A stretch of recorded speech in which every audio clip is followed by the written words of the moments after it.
We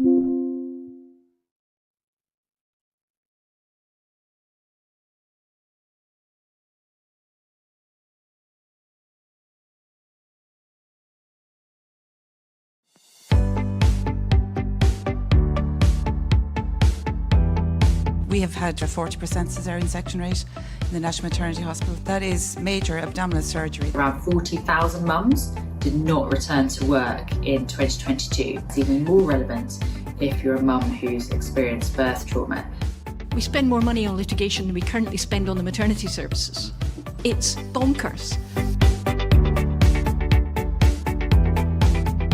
It's in all of our interests, and particularly the government, to improve maternity services. We can't achieve our mission unless we bring parents and professionals together. A revolution needs to happen. We need to start working together. I know it's a hard time, but for goodness sake, it's the best profession in the world. Be proud to be midwives, be proud of the job that we do, and continue to celebrate our successes.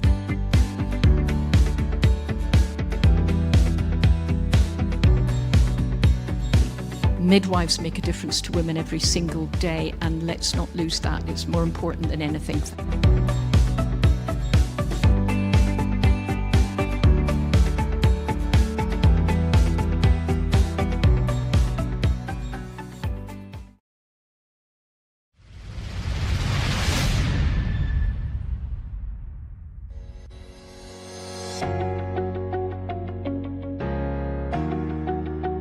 Welcome to Matflix, video streaming from maternity experts. My name is Dr. Jenny Hall. I am the box set's curator at Matflix, a fellow of the Royal College of Midwives and a former editor of The Practicing Midwife. At Matflix, we bring together videos of talks from top maternity experts into box sets to support your continued professional development, study and revalidation. It is a perfect study accompaniment for midwives, maternity professionals, midwifery students and anyone thinking about a career in the maternity services. My job is bringing together the latest thinking area by area so you do not have to. Not only do you get the video of brilliant talks and relevant content in thematic box sets, you also get access to the audio version so you can listen on the commute or while you walk the dog. Plus links to the latest research in the relevant field, government policy documents, the presenter's PowerPoint and more besides. Sign up to Matflix now for the best video streaming from maternity experts.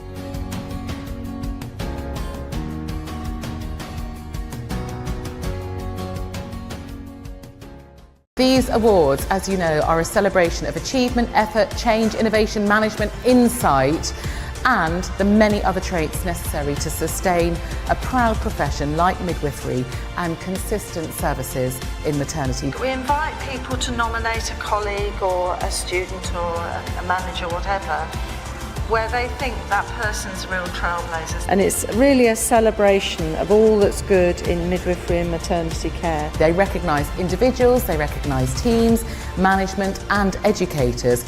Anyone who values excellence and makes improvements. They are essentially a celebration of all of your achievements. So, shall we get on with it? What you do with your day-to-day lives, I just admire you hugely. If you do want to nominate a colleague, a friend, maybe yourself, please speak to the organisers and visit the website, and I really hope that we'll see you at that.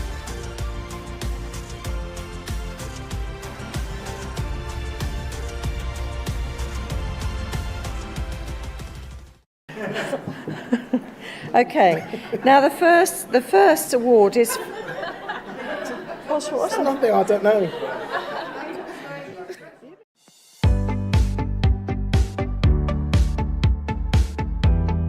We have had a 40% caesarean section rate in the National Maternity Hospital. That is major abdominal surgery. Around 40,000 mums did not return to work in 2022. It's even more relevant if you're a mum who's experienced birth trauma. We spend more money on litigation than we currently spend on the maternity services. It's bonkers. It's in all of our interests, and particularly the government, to improve maternity services. we can't achieve our mission unless we bring parents and professionals together. A revolution needs to happen. We need to start working together. I know it's a hard time, but for goodness sake, it's the best profession in the world. Be proud to be midwives, be proud of the job that we do, and continue to celebrate our successes.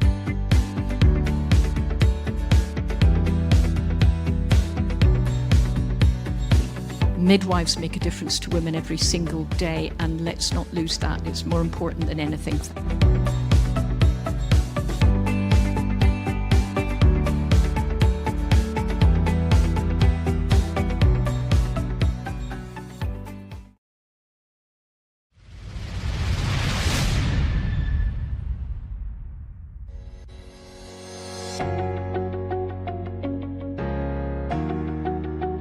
Welcome to Matflix, video streaming from maternity experts. My name is Dr. Jenny Hall. I am the box sets curator at Matflix, a fellow of the Royal College of Midwives and a former editor of The Practising Midwife.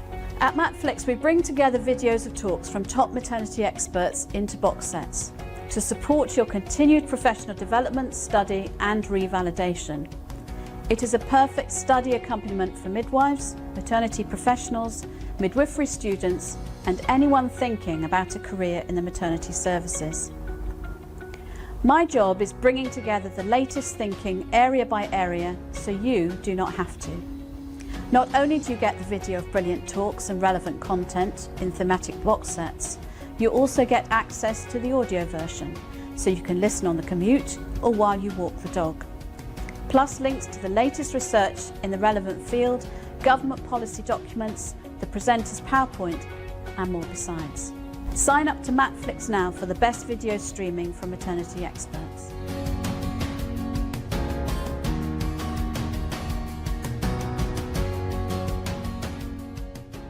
These awards, as you know, are a celebration of achievement, effort, change, innovation, management, insight and the many other traits necessary to sustain a proud profession like midwifery and consistent services in maternity. We invite people to nominate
Hello, everybody. Oh, what a wonderful moment we can share together now over the next hour. I'm so delighted to be with you and having this opportunity to take the place of the wonderful Sue MacDonald to host this week's Midwifery and Maternity Hour. And I'm delighted this week that I can be joined by the brilliant Laura Rose Thorogood, CEO of Make Birth Better, but also founder of LGBT Mummies.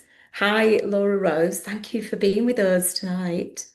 Thanks, Anna. Thanks for having me as well. It's lovely to be with you all. Yeah, and we're so grateful to the Midwifery and Maternity Forum for hosting us, for Neil and Angelo who are here helping us and making us comfortable. And I don't know about you, Laura Rose, but I'm here and the sun is setting just outside and it's getting really dark as winter sets in the UK, and I'm up in the north of England. Where are you joining us from? East of England, but the sun's already set, so set a while ago. So Yeah. we've got pitch black now. I'm just waving goodbye to it. I can just see the hint of Oh, orange really? on the edge. No, Um, ours is gone. Yeah. Well, it's my name's Dr. Anna Byram, and I'm the CEO of All for Maternity. And it's actually really nice. We were chatting before about being CEOs of small organisations with big hearts, and it's so nice to be with somebody else that shares that opportunity to help and make a difference for all of the families that we're aiming to serve across maternity and perinatal care. And can't wait to find out more about the work that you're doing with Make Both Better and all the work you've done in your career to make a difference for families. But before we dive into that and what the focus of today is going to be, I thought it'd be nice, like Sue always starts with a moment of the week and thinking about something that maybe has felt really positive for you. So I wondered if you wanted to share what's been a highlight for you this week. I think probably it always comes back to the kids. So it's my third. We've got 4 children under 11, so it's pretty busy constantly. But our third little came home and she had won Star of the Week. But Oh, we'd already been told, or the other children told my wife on one of the pickups, oh, by the way, she's won this. So we knew, but we had to pretend that we were incredibly shocked. And she came in and I was working and she came into the office and she was shaking with excitement. And she was like, couldn't get her words out. She's like, Mummy, look what I got. Look, you're not going to believe this. It was like this. I was like, tell me. And then had to act completely surprised. And we were all like laughing. And she was just so excited. But it's those little moments, isn't it, when they are just incredibly cute and just good memories, aren't they, when they get their first certificate. And it was for being kind and helping others. So it was quite cute. But she was just incredibly proud. And now she's got it up on the side. She won't let us move it now. So yeah, that's been a good thing this oh, week. it's nice to celebrate these special moments, isn't it? And then Yeah. I've actually in the other room, I've just settled the children down with some Mm. pasta. Will's just got back from his sport thing, and he's put his up on the mantelpiece from Yeah. a few weeks ago. It's still there on the side, but it's nice to celebrate our children and be alongside them. Yeah. But I think my moment of the week has actually been yesterday. I hadn't managed to eat anything. You know, when you just sometimes get to Get busy. in the afternoon. And my lovely boyfriend, Chris, came by on his way to work. He works sort of in the evenings, and Yeah. he came through just and handed me a plate of lovely vegetables and food that was nutritious and yummy. And Nice. it's sometimes nice also to be cared for as well, isn't it? Yeah, your own little chef passing you food when you most Yeah. need it, reminding you to do the things that you must and need to do. Really helpful. Yeah, really good. And there was a little sub parcel to help the kids out and feed the kids, which always helps, doesn't it? So these little Yeah. acts of kindness, I think, are so important. Yeah, So definitely. it's lovely to think about the focus of our hour together tonight. It's been really inspiring for me to watch all the work that you've been doing to support Make Birth Better as the new CEO and seeing the work. I've always been such a it's so inspired by the work that Make Birth Better have done. And I've been lucky in the past to collaborate with some Yeah. of your team on some projects to really make a difference to how we can support families to feel well, but also staff to feel well in the work that they do, and really love that about your work. And I can't wait to hear more about the plans you've got ahead and some of the incredible work that you've been doing with a massive collaborative of organisations to help really respond to supporting the ambitions of really transforming our maternity and perinatal services here in the UK and beyond, really, because things that we do here really make a difference elsewhere too. Yeah. So the focus when we chatted, we were thinking that it would be good to maybe share how really there is so much strength in collaboration and connection and community building. I see that Yeah. as part of what you do at Make Birth Better. I'm Yeah. really grateful for that. I don't know if you just before we dive into the importance of collaboration in action, if you wanted to share your thoughts about collaboration and why you see it as so important at the moment. I think when there are issues in a system and they're they're institutionalized, they're consistently, like, the inquiries are happening. People are trying to address inequities and equalities for not only service users but staff as well. If you're getting the same output and nothing's changing, then something needs to change about how you address that and what that looks like to get to that solution of improvement. And I think when it comes to collaboration, whilst there's always so many wonderful organisations doing great work, but always working in silo, working alongside each other. And I think removing that and bringing people together as one voice ultimately means that there's space and a seat at the table for everyone, especially those marginalised communities or those that have, hate to use it, seldom heard. They're not seldom heard, they're not hard to reach. We're just not reaching them in the right way and giving them that space to pull a seat out for them to take a seat and eat. And so bringing people together and collaborating as one voice is so much more powerful than all working in different silos, which can happen, and that's really positive. But when it comes to a national piece of work that needs addressing, the collaborative voice is much stronger, because at that point you can co-produce what that looks like and make sure it's much safer, compassionate and inclusive for everyone.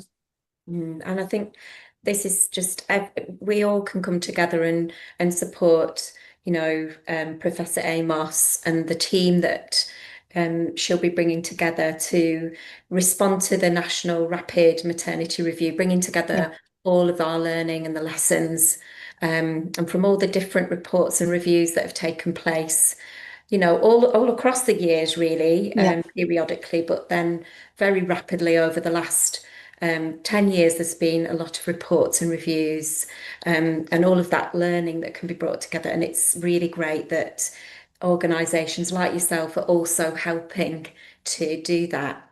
And it is something that I know many of the leaders, maternity researchers, midwifery researchers, academics, educators, clinicians, and families are all wanting to come together to be part of that solution. And I just wanted to take a moment to acknowledge all the families that have already shared their stories in lots of ways, and sometimes often repeatedly.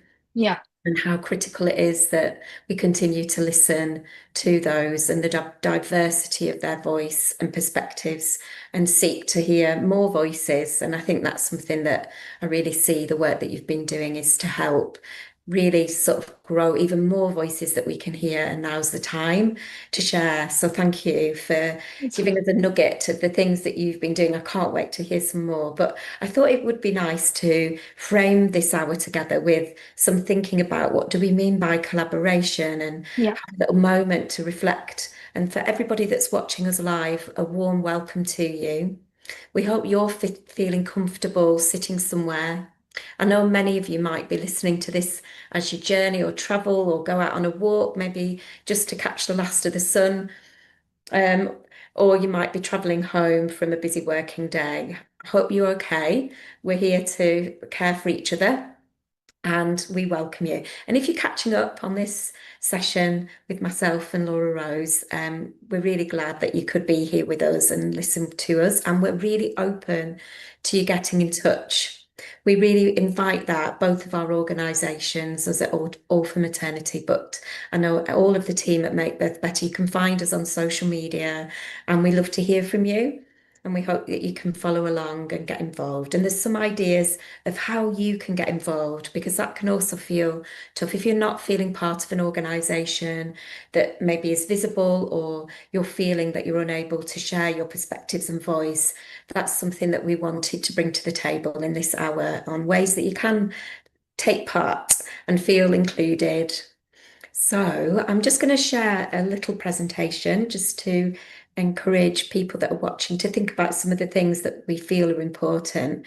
So in this presentation that I'm sharing with you, I think it's just to frame this whole hour. We want to kind of talk about collaboration in action. And, a big part of what we do in our work is underpinned by compassion.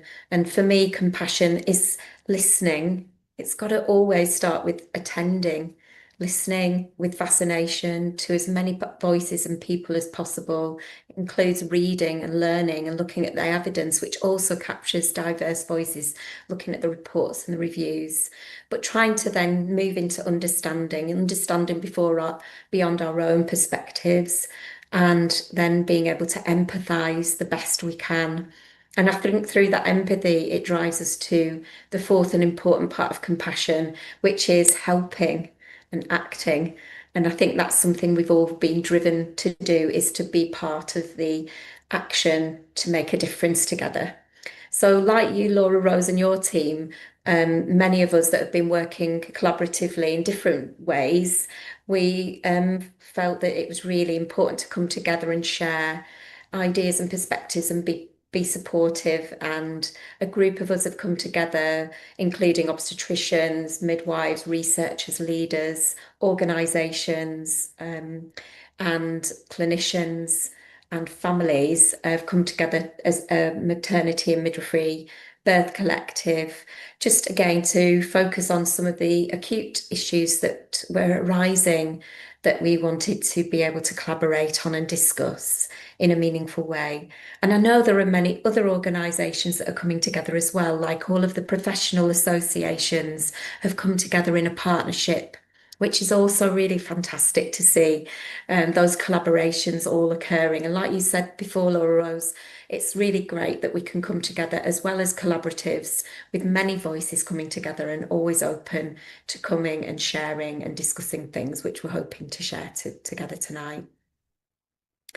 Because we are facing challenging contexts, and we're seeing emerging articles coming out about maternity crisis alongside all of the reviews and the underpinning justifications for this rapid review to bring together all those lessons, and hopefully thinking about how we can really redesign and reconsider how we approach maternity and perinatal care moving forwards, including everybody that's obviously primarily the people being using those services and having them at the heart of everything that's done, that happens, but then also the people providing care in those services. And I think that's so critical that we come together to address the challenges together, recognising them, but also understanding we can move forwards together to brighter days. Because sometimes I think when we're facing challenges, we can feel like we're at the edge of a precipice, and it can feel really quite scary. And I think taking a moment to notice that all of this concern that we feel out of our deep commitment and care for making a difference, and for all the families that are having to continuously fight for the rights, their own rights, the rights of their families, it has a massive impact on our nervous system, and we know the impact of that. So I just think sometimes we can all feel this in our work, and taking a moment to recognise that and care for each other is what we need to do in order to feel well, so that we can sustain the work that's needed to build a better future. But sometimes when I'm feeling like that, I take a moment to sit back. I suppose sitting back with you tonight, Laura Rose, feels like this for me, that I can kind of look up together. And then for me, just sometimes it's really important that we all have really different points of view. And for me, they seem like the different mountains in the distance, that we're all on our own journey. We're all on our own journey up different mountains with different challenges and different priorities. And that's so brilliant. But if we can take a minute from the top of our own mountains, even if we're not where we want to be, I think sometimes when we look out in the distance, we recognise, I'm part of a much bigger landscape here, and we're all part of it.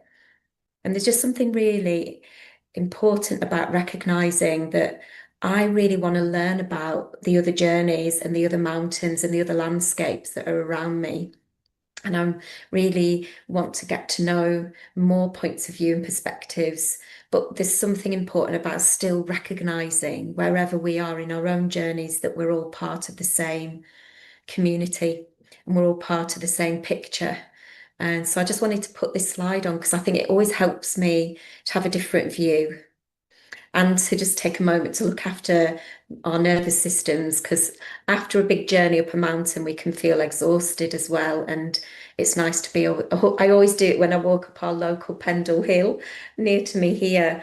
I'll always take a minute to just have a pause, and I'm like, oh, I must look at the view, but really it's just have a rest whilst you're going up the hill. But we do want to know the way. And I think some of what we're going to learn from all of the reviews and the work that we're doing is we're going to work our way to knowing the way to move forward. But I always feel that it's always safer to do that together, because it's where connection and community, and where we can share vulnerability and be inclusive, and where compassion is able to flourish, where we can really start to understand each other and to create a sense of collaborative approaches in our work moving forwards. And we know it's really worth doing that, like listening and learning. It creates a more civil community where we can really learn to approach each other with generosity and openness and bravery. I actually think really healthy teams are able to hold diversity and complexity together. And we do want to avoid incivility. We know that actually civility and moving towards civil workplaces and spaces actually saves lives. We know it makes such a difference, and we know what a difficult impact it can have when we don't create civil spaces for us to learn together. And we know, just looking at the Civility Save Lives website, it's a great resource to give you insights into the importance of this in our work. We know that even if you witness incivil behaviour, it has a knock-on effect for you, the people you work with, and when we're in maternity and perinatal care or any healthcare or any service, it's going to actually have a consequence on the people we're aiming to serve. And we know that from the reports that we're hearing time and again that workplace cultures, have an impact. Both positive and challenging cultures can have an impact. So what we're aiming to do through fostering collaborations is learn how we can also influence positive cultures across maternity and perinatal care, which we feel so critical. And you can see that it's been well mapped out as well across some of the leadership literature in the NHS and some of the reviews that have taken place. And we do know that really strong and positive leadership also can help make a difference to how we can foster these relationships in workplaces as well. But I think it all comes down to something that I think's really what I've been in awe in with your work, Laura Rose, has been the way that you create a sense of belonging through your leadership style and welcoming such a wide range of organisations to come and collaborate with you. And it's that sense of belonging that you're holding is something really important. And I think the feature of belonging for me is that you can come as yourself and be yourself. And we only can really feel like we belong if we really can be as close to ourselves. I know we can't always be 100% ourselves. We're just human beings. But if you're in a space where you feel you belong, often you feel you are being yourself. And I think that's what we would want in every culture and community, in every workplace. And I think that's something that we want certainly for families to feel when they use maternity and perinatal care, that when they come along, as soon as you walk through the door, you belong. And I think it's important that professionals and people providing care, that's our priority, is to how do we help everybody belong here, see themselves and feel that they can be themselves. And something I'm always looking for ways that we can really be conscious about this in the work that you do and the behaviours you foster. And this book, I think, is absolutely brilliant at helping to unpack it. Like, how do we do this in our workplaces, but in our organisations or in the work that we do? And I would invite people that are watching to go and read Inclusion on Purpose, an intersectional approach to creating a culture of belonging at work. And I think if we can do this with each other and with our collaborations, I think it'll make it so much easier to foster it for families in our services. And some of the 6 things that you're invited to consider when you're trying to implement this bridge framework. These 6 principles of the bridge framework are just captured there in green. It begins by us recognizing we need to be uncomfortable. I said at the beginning that also, though, can lead to us having our vagus nerve and our nervous system triggered quite a lot. And so we have to also recognize that we need to look for support and care for each other, because when we're at this space where we're wanting to drive change and make difference, it can also be really burdensome and challenging, rightly so, rightly so. So we want to reflect on what we don't know, and we can only find that out by listening to other people.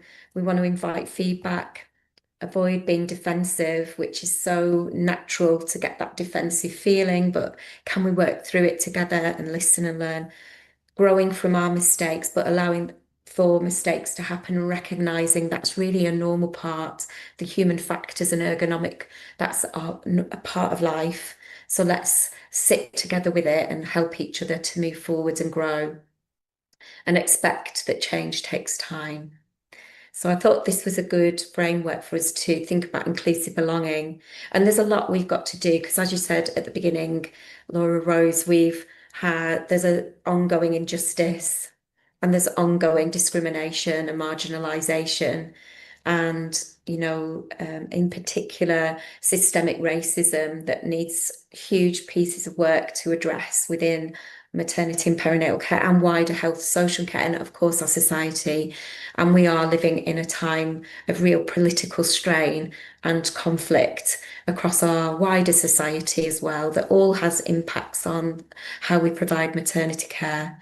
And I think as health providers and healthcare supporters, we can really be in a strong place to address some of these challenges together. And I really love this framework of how guiding people on the call that are doing work themselves, because it's a lifelong project, personally and professionally, that this is a really useful tool to think about, that using the growth model, how we can grow, and we encourage our children and our families to support them in their learning, to push themselves outside their comfort zones. And I think it's a really good tool for thinking about how we can become anti-racist in our practice. And you could apply this to any area of discrimination, minoritisation or marginalisation. So thinking about how we can move from the fear zone, where we deny there's an issue, through into the learning zone, where we might seek out learning and answers to the questions that we might have, moving through to the growth zone and identifying all of the ways that we might have had concerns and issues, and how we can move forward and pass those to a more safe approach to our work and care. So I think it's just a nice way of looking at and thinking it through personally and professionally. But I always want to remind us that we do this in a calling in culture, where we invite each other into the conversation as best we can, without damaging our own boundaries and making sure we care for ourselves. But it's really useful to think about how we can call each other into conversations for learning and growth. So creating belonging involves this sort of working together and learning and listening, and being quite connected, which is the essence of this work. And that's what really underpins the Midwifery and Maternity Birth Collective, that's really just here to be as open and inclusive as it can feel and be. It was just a range of colleagues and people from across the country that wanted to come together and talk about what could be done to make a difference and be supportive of the next steps and contribute. I think it mirrors what you were feeling as well, Laura Rose, with your work and the things you were doing. So it's just this multidisciplinary group of midwives, obstetricians, families, academics, maternity care workers, advocates and supporters. And just this united commitment to addressing these urgent challenges facing midwifery, maternity and perinatal care in the UK, but also always recognising that that impacts on beyond us in the UK as well.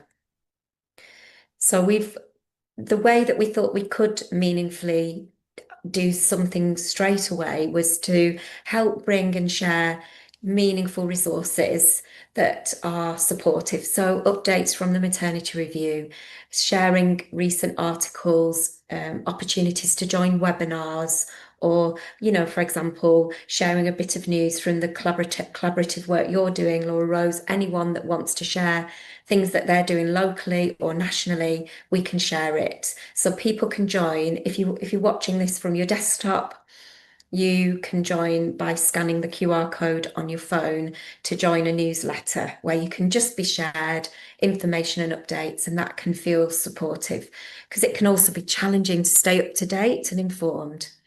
So the goal is that we're helping people to listen, learn and act and be part of that inclusively. We've actually got over 400 people that have joined the mailing list to stay up to date with these key issues. So we're putting out monthly newsletters that just give you an overview of some of the key things that we're doing as a collective, and then any opportunities that we've seen, you can kind of join in and get free access to the webinars and seminars and catch-ups. Any sort of blogs that have been written or articles that have been sent in to us or shared, you can read them and get access to them through here. So you can see this little video is just scrolling through the first newsletter that we shared. And then there's some articles as well that have been written by Professor Andrew Weeks and others in the collaborative. There's the report from the 5 Times More that was published recently, links to conferences and events that you can attend, all included together so that we can try our best to support each other alongside the work that's been done across social media and beyond. So we managed to do our first seminar series, which was addressing the crisis in midwifery and maternity care, where we were able to sort of unpack things together. You can still watch this if you're interested. It's free. You can go on and use the Birth Collective code and go onto the hub and do a catch-up if you're interested. But just as a little overview, we heard from Professor Dr. Andrew Weeks, who's a professor in international maternal health, Dr. and Professor Sue Down, Professor in Midwifery, Dr. Anna Horn, medical anthropologist and doula and birth activist, and Dr. Claire Feely, lecturer and researcher in midwifery and maternal health. And they took a different perspective, thinking about the challenges and issues from different points of view, and shared them. So Andrew talked about the perfect storm and all these confounding factors that are influencing and impacting on safe maternity care. Sue talked about some of the challenges with the midwifery workforce and morale across midwifery. Anna talked about the impact of birth justice on birthplace and restrictions over choice on bodily autonomy, and some of those issues affecting racism and discrimination. And Claire talked about how we can optimise physiology across all birth experiences in all birth settings. So really good start. We had lots of panel discussions, so everybody that comes along to the seminars can get involved and chat and share their points of view, which is a really supportive way of feeling that you're part of the community. You can share and ask questions, and everyone's able to catch up with the learning afterwards and get a little certificate. And what we learned from the first seminar, with these are some of the themes coming across. We have had over 100 people join the first seminar, and these were some of the themes from the things that they were saying. So challenges around education and workforce, access to birth settings, restrictions to home births and midwifery-led units closing, challenges around recognising birth trauma and psychological safety. And people shared links to the recent birth trauma inquiry, along with other resources of information and sources of information, the importance of the need for professional wellbeing and support. And there was lots of resources and research shared on the day. So the next seminar is going to be on the 23rd of October, hosted by King's College London with Dr. Claire Feely and Dr. Carol Kingdon, a sociologist working at Liverpool University. If you want to join in, you can. It's hosted, like I said, through King's College London, and it's going to be looking at evidence-based maternity care, looking back to move forwards. So feel free to join in. It's just always remembering that ours is a work of heart, and no matter where we support people to have their babies, whether it's in a hospital, home, or whether it's a cesarean section or a pool birth or whatever mode of delivery, we want to make sure that at the centre is always the family, their needs, their preferences, and their clinical requirements, and that we're offering safe, compassionate care. So I'd love now to welcome Laura Rose Thorogood, who is many things, including the CEO of Make Birth Better. And you're here sort of largely in that remit tonight, but I know you do so many more things, Laura. So just before we open up to our conversation together, I wanted to tell everybody a little bit about you. So would that be okay if I share? That's fine. You can do it. Oh, I hope so. So I'm going to just tell you a little bit about Laura Rose. So Laura is an IA plus maternity and fertility activist, educator, writer, speaker, and campaigner. So a busy person. She's a married lesbian mother of 4 donor, beautiful. I've heard them when we've had phone calls as we prepared for tonight. Beautiful children conceived by IUI and IVF. She's both a bio and non-biological mother and has lived experience of operative birth, failed cycles, miscarriages, secondary infertility, and birth trauma. I'm really sorry that you've had to face that, and thank you for sharing all your learning. She's the CEO of Make Birth Better and founder of LGBT Mummies. She works at the University of Oxford and lectures at University of Cambridge and others. She's often within Parliament making recommendations to the government, NHS England, and is passionately campaigning for inclusive law reforms. She holds multiple roles across NHS England, the Royal College of Obstetrics and Gynecology, UCL, HFEA, MMHA, and influencing change to create equity, equality for all marginalised communities. Wow. It's amazing the work that you do and have done and continue to do. Thank you so much for being here tonight. I can't wait to ask you more questions and chat together about the work that you've been doing. So I don't know if you want to share with me, when did you become the CEO of Make Birth Better? It's only actually been 3.5 months, so it was more mid-June. So it seems like a long time ago, but not that long ago, so it's gone quite quickly. Yeah, and you've just done so much together with the brilliant team. Could you tell me a little bit about your team at Make Birth Better? Would you tell us a bit more about Make Birth Better as an organisation? Yeah. So Make Birth Better have been going for a decade now, and they're an organisation, a CIC, that is there to educate, support, campaign for better maternity care, but to support service users and their families, but also to support healthcare professionals. So that is at the heart and ethos of everything we do to improve the maternity care setting and ensure that professionals are given a safe space to be educated, supported, but also heard, to develop them and their knowledge, but also to support them through the vicarious trauma and the experiences that they have as well. And of course, to provide support to those families that have been harmed through whatever experiences they may have had, and ensure that we can work together and co-produce with other organisations how we can improve maternity care once and for all. So that is at the core. And we have a wonderful team of over 11 women and people that are passionately dedicated to the cause and have their own experiences of trauma through birth and maternity services, but that have come together with all their expertise, clinical psychologists, experts by experience, just an absolutely brilliant team of people that are passionate about safe, inclusive and compassionate care for service users and again, for staff as well.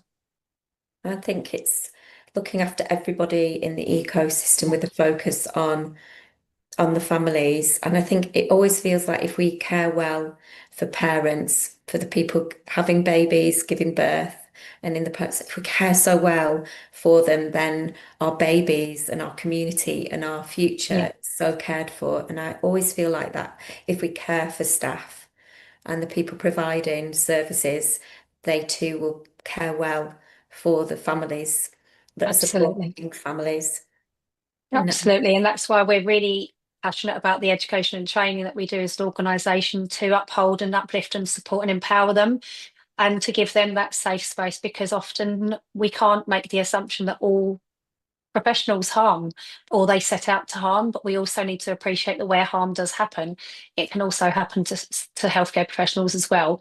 So for them to be safe and supported is important just as much as service users, and we want to make sure that the work is done and they're equally supported through their journeys.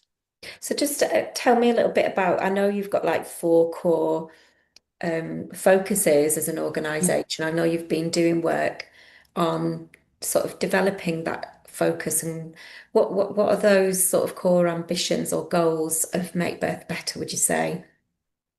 It's, at the core of what we do as an organisation is the education and training and supporting healthcare professionals through trauma-informed care. And what does that look like, and what other pathways that need to be appreciated, supported throughout the education that they get access to, and supporting them through their journeys. But to also understand, especially those marginalised communities of the poorest of outcomes, what their needs are, the cultural needs, their identities, their journeys, their family formations, and what prior trauma they may have experienced before they set their feet into the maternity setting. What does that journey up until that point look like? And how can you be armed with the training and the tools to have the knowledge to support them in that inclusive, safe and compassionate way? So giving that safe space for them to ask the questions, to not be fearful, and to understand that they are also there to be supported too, to then improve the care that is there for service users and improve the system as well, whilst absolutely acknowledging that systemically there are things that are very institutionalised. There are things that we cannot change. They're seismic. They're systemic in regards to, it might be a digital system you can't change that impacts a marginalised community. It might be the layout of a building that you can't impact. But what can we change, and how can we take action to do that and empower those staff? It's really important. Yeah, absolutely. And I think, revisioning though together when there is an opportunity to work with architects and others to really think differently about any time there is a chance to rebuild or reconnect or create different settings, we know what a difference they can make. That whole ecological look at care and birth in that whole setting of how good policy and really important understanding of our backgrounds and those, like you say, those cultural differences and our families, our wider families and the communities we're from.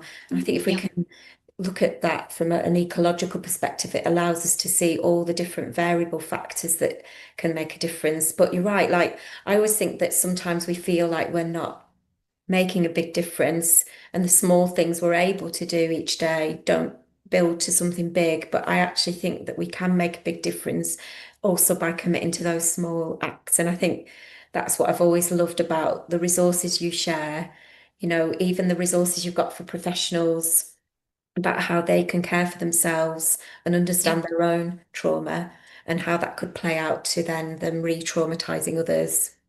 Yeah, exactly. And I think it's really important that there are different streams to improving the services and the system.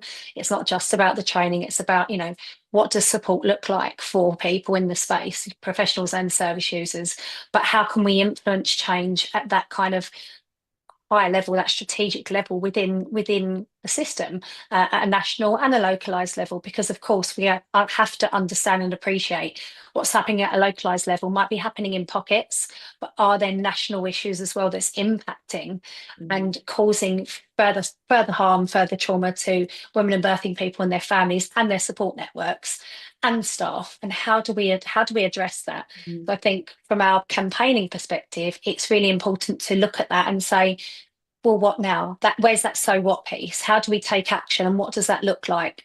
Because often so many of us are doing such great work, but how do we move to the next level to improve the services once and for all?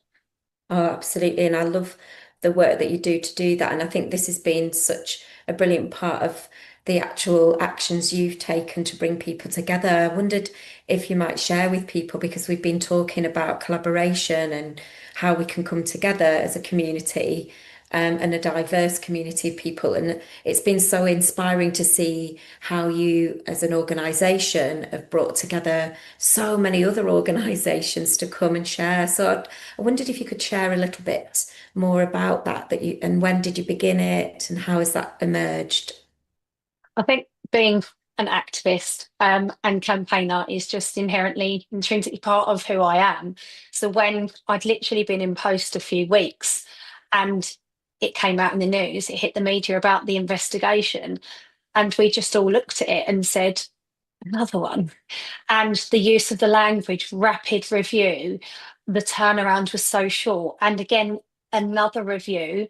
What's going to come out of that? Is any action going to come of it that's going to really change the system and improve the service? Or is it going to be another tick box? Is it going to be another failure for families and staff as well? So at that point, it was, we're all doing great work in the space, but why are we not doing it together? There's power in collaboration, there's power in one voice. So it was about reaching out to our friends of Make Birth Better and organisations in the space like yourselves and saying, let's come together, forming a national working group. And when I say national, of course, there are some amazing national charities and organisations in there, but we've also got localised organisations, those that never get a seat at the table, those that are very seldom heard because they're not reached properly and they're not supported and brought to the table. And we have a collective of over 100 organisations now that are part of the working group that we've been working together on to form a list of priorities to say, this is what service users and their families and staff want, because whilst experts, of course, are very important in something like this in a review, you also need service user voice, and it can't be pockets of service users and pockets of experiences. Incredibly important, but you need to have the narrative from a breadth of experiences and what that looks like.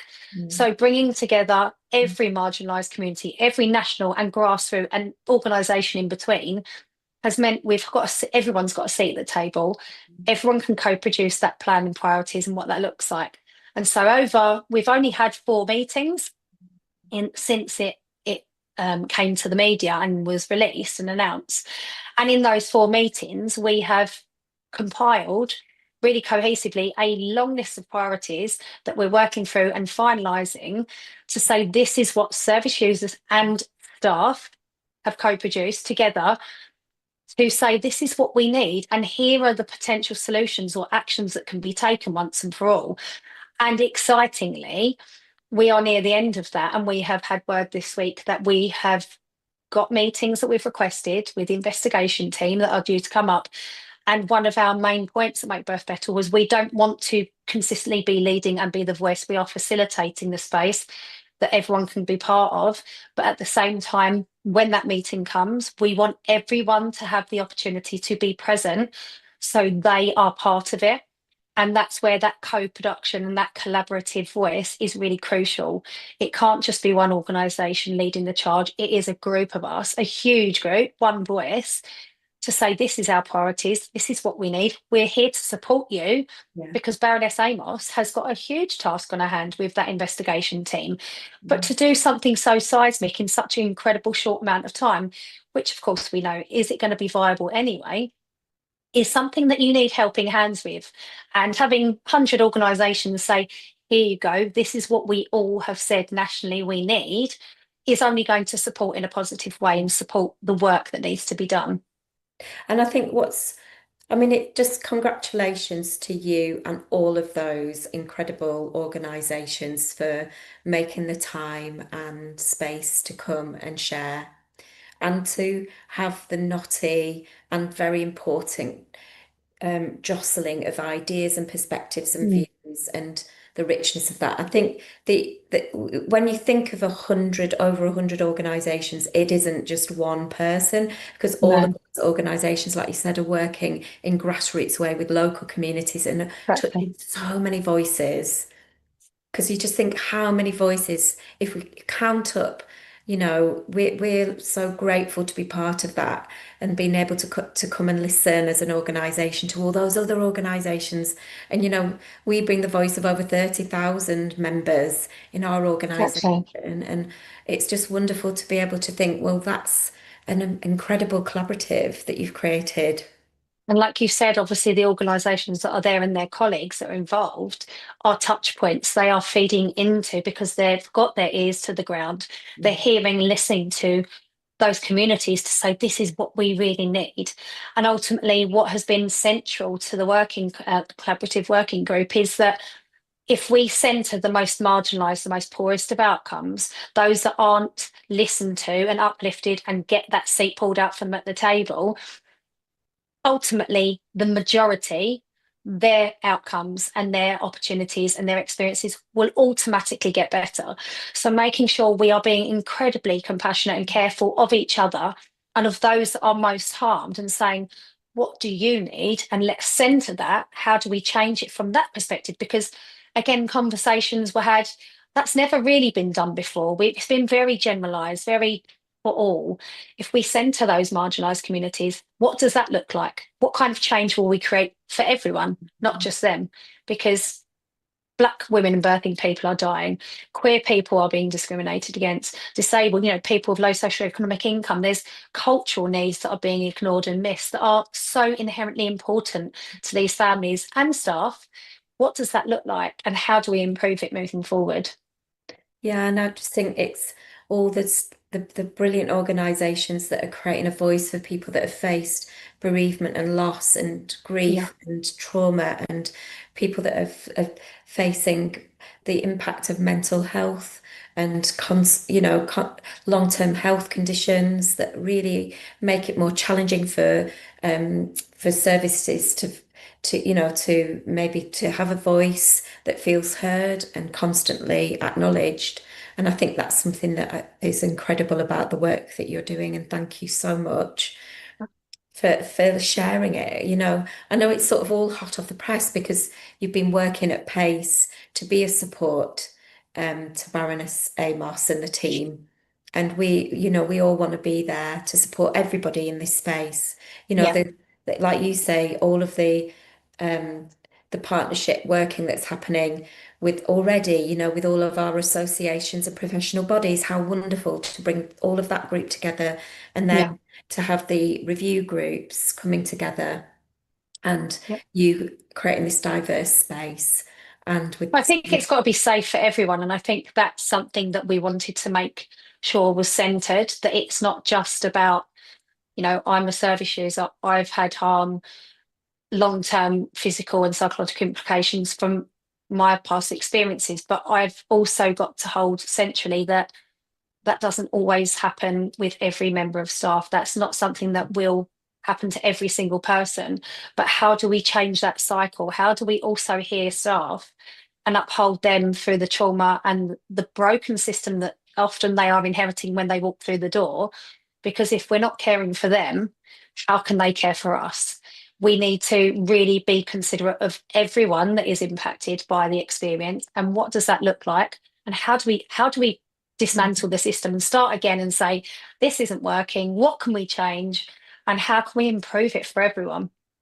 Oh, absolutely. And all care is a relationship, isn't it, at the heart of it? And I think you fostering all these relationships, and the relationships that they foster, like we said, with all of the communities, will be able to make the difference. And again, going back to building a relationship with the review team and everybody involved in that, and recognizing how challenging that's going Yeah, to be for everybody involved.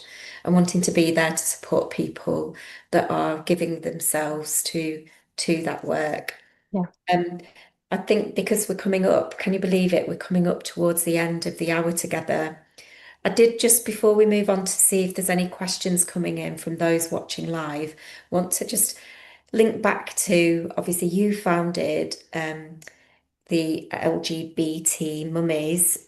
I just wanted to know, because I know you run that still, don't you? So you're, My wife does.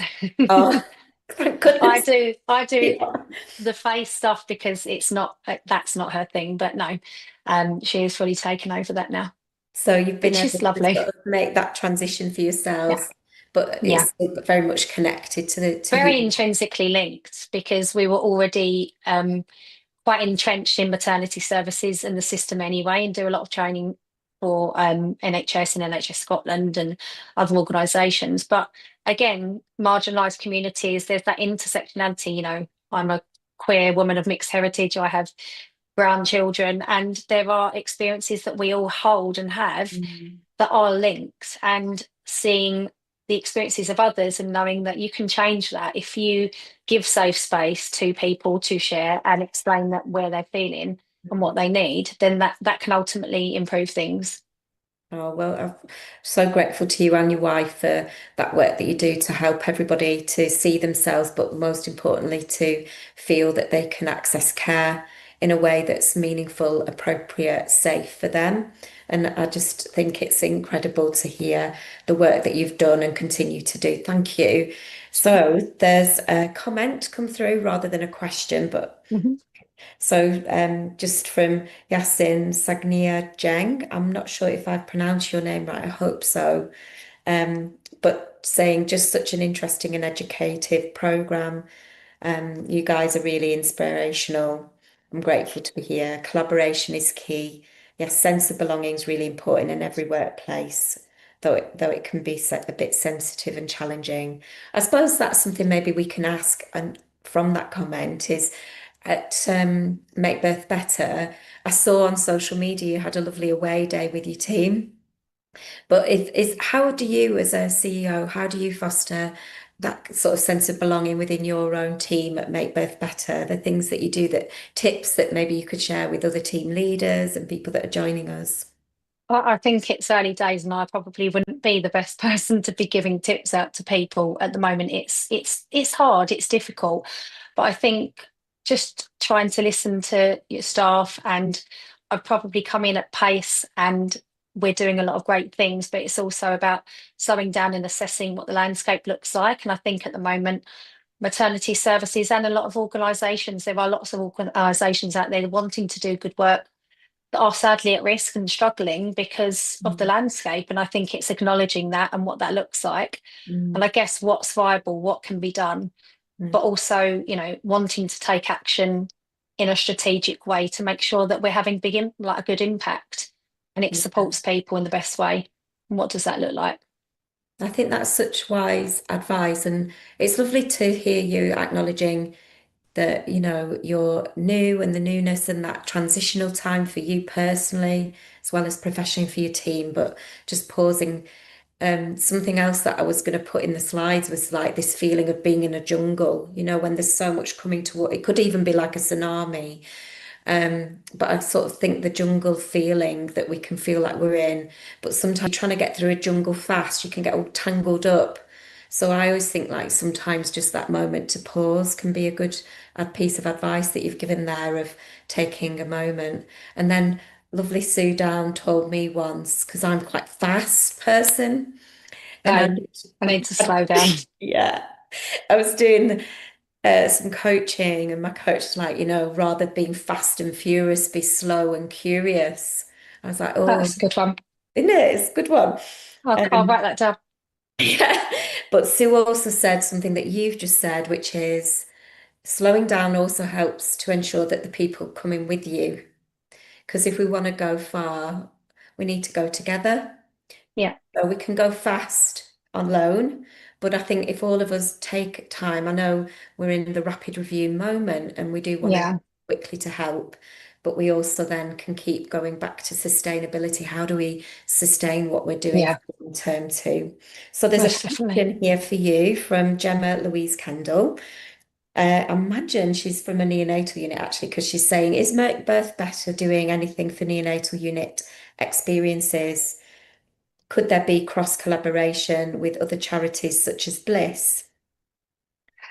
There is in the pipeline, again, that pace and slowing down and making sure that we have the capacity to do the work is really important, and something that we're reflecting on at the moment. I've come in probably slightly like an excited puppy on let's go. And there's so much work to do that we have in our strategy. And yes, that is something that is on the cards, but not right now, definitely not this year, early next year potentially, but something that we have considered and are working on moving forward. Yeah. That's so good, because I know for me, as somebody that's experienced trauma around my birth, my first birth with my lovely son, Seamus, is nearly 20. He's going to be 20 next week. He's my eldest, and then I've got my wild Bill, who's I can hear next door. He's going to be 8 next week too. Wow.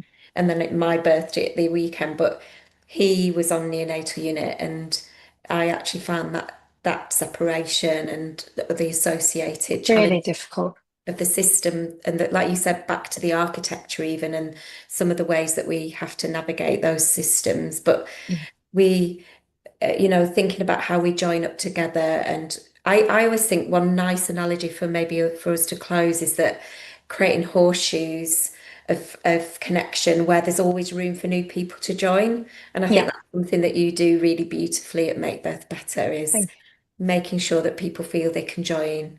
And so people like Bliss and organisations that maybe haven't yet heard, hopefully from this hour together, more people hear about the work, and organisations. So just to finish, if anybody did want to join, is there any scope for people to get in touch, or how would people find out what's next? We're currently working on finalising the final priorities, but we had literally invited every single organisation possible to be part. Some declined, some hadn't got the capacity but wanted to feed in different ways. And there are lots of organisations. It's not on socials, and people can see all the organisations that are listed. If anyone wants to feed into that, they can email into myself. They can find that on the website.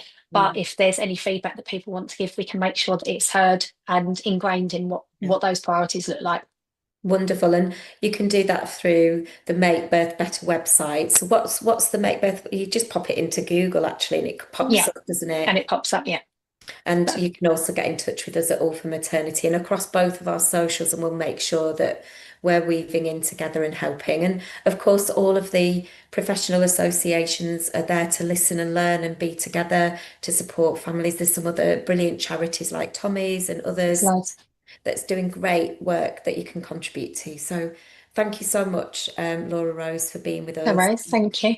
And to your whole team at Make Birth Better, and to your wife at LGBT Mummies, and to everybody that's joined us tonight. We're really grateful for everybody being part of the change that we want to see. Thank you. Thanks for having me. Bye, everyone.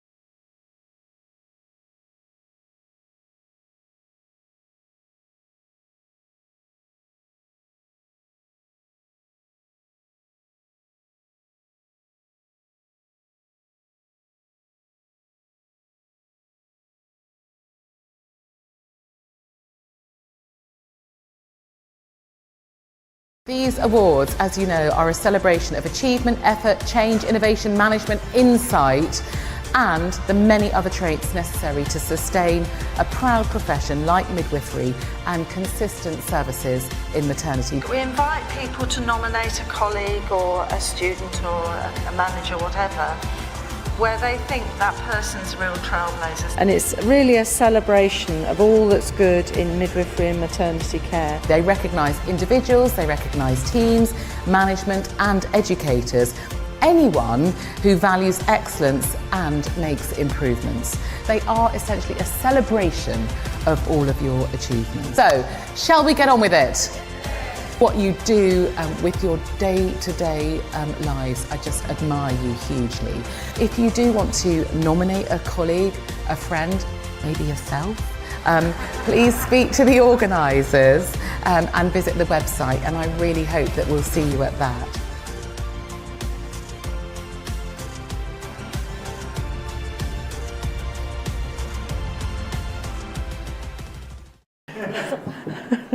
Okay, now the first award is. What's nothing, I don't know.